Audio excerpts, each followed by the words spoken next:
بسم اللہ الرحمن الرحیم۔ ناظرین، آج کا 5واں ویلاگ معارف و مسائل اور پیج ہیں 435، یعنی 435 پیج نمبر، ویلاگ نمبر 5، آج کا آخری ویلاگ معارف و مسائل۔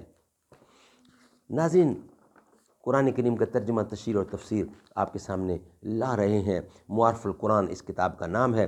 جلد اول سورۃ الفاتح سے لے کر سورۃ البقرہ، پارہ اول تا پارہ تیسرا، رکوع 8واں۔ رائٹر اس کتاب کے مفتی اعظم پاکستان حضرت مولانا مفتی محمد شفیع صاحب رحمۃ اللہ علیہ۔ بسم اللہ الرحمن الرحیم۔ الحمد للہ وکفی وسلام علی عبادہ الذین اصطفی۔ قال النبی صلی اللہ علیہ وسلم خیرکم من تعلم القرآن وعلمہ۔ تم میں بہترین لوگ وہ ہیں جو خود بھی قرآن پڑھیں، دوسروں کو پڑھائیں، لکھائیں اور سکھائیں۔ ہم نے مانا کہ تغافل نہ کرو گے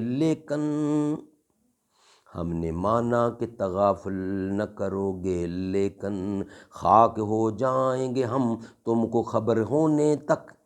بے خودی بے سبب نہیں غالب، کچھ تو ہے جس کی پردہ داری ہے۔ معارف و مسائل قصاص کے لفظی معنی مماثلت کے ہیں۔ مراد یہ ہے کہ جتنا ظلم کسی نے کسی پر کیا اتنا ہی بدلہ لینا دوسروں کے لیے جائز ہے، اس سے زیادتی کرنا جائز نہیں۔ قرآن مجید کی آیت میں عنقریب اسی صورت میں اس کی زیادہ وضاحت اسی طرح آئی ہے۔ فاہتدوا علیہ بمثل ما اہتدی علیکم، اور سورۃ نحل کی آخری آیت میں وَإِنْ عَاقَبْتُمْ فَعَاقِبُوا بِمِثْلِ مَا عُوقِبْتُمْ، اسی مضمون کے لیے آیا ہے۔ اسی لیے اصطلاح شرع میں قصاص کہا جاتا ہے قتل کرانے اور زخم لگانے کی اس سزا کو جس میں مساوات اور مماثلت کی رعایت کی گئی ہو۔ مسئلہ نمبر 1، قتل عمد وہ کہ ارادہ کر کے کسی کو آہنی ہتھیار سے یا ایسی چیز سے جس سے گوشت پوست کٹ کر خون بہہ سکے قتل کیا جائے۔ قصاص یعنی جان کے بدلے جان لینا ایسے ہی قتل کے جرم کے ساتھ مخصوص ہے۔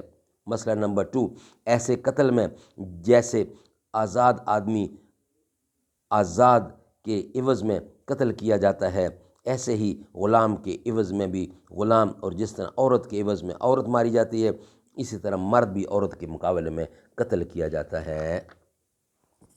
آیت میں آزاد کے مقابل آزاد اور عورت کے مقابل عورت کا جو ذکر آیا ہے، یہ اس خاص واقعہ کی بنا پر ہے جس میں یہ آیت نازل ہوئی ہے۔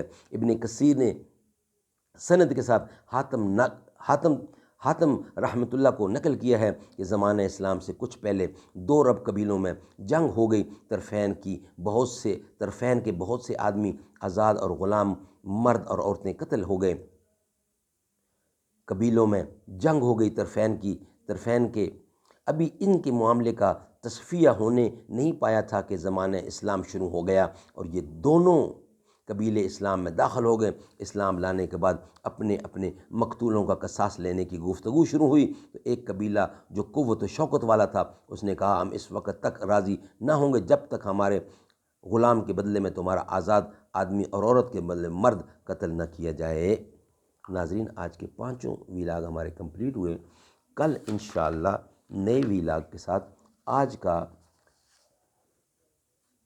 سبجیکٹ کمپلیٹ ہوا۔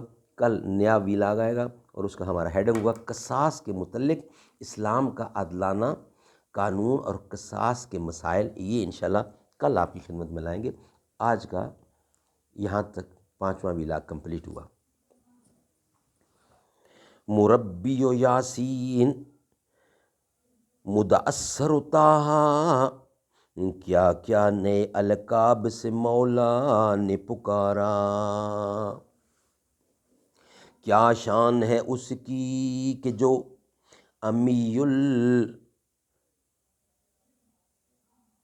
البقی ہے، وہ میرا نبی میرا نبی میرا نبی ہے۔ کیا شان ہے اس کی جو امی القلبی ہے، وہ میرا نبی میرا نبی میرا نبی ہے۔ وہ ذات کہ جو مظہر لولا کے لمع ہے، جو صاحب رف شب معراج ہوا ہے اسرا میں امامت جسے نبیوں کی ملی ہے، وہ میرا نبی میرا نبی میرا نبی ہے، وہ جس کے لیے محفل کونین سجی ہے، فردوس بری جس کے وسیلے سے بنی ہے، وہ ہاشمی مکی و مدنی العربی ہے، وہ میرا نبی میرا نبی میرا نبی ہے۔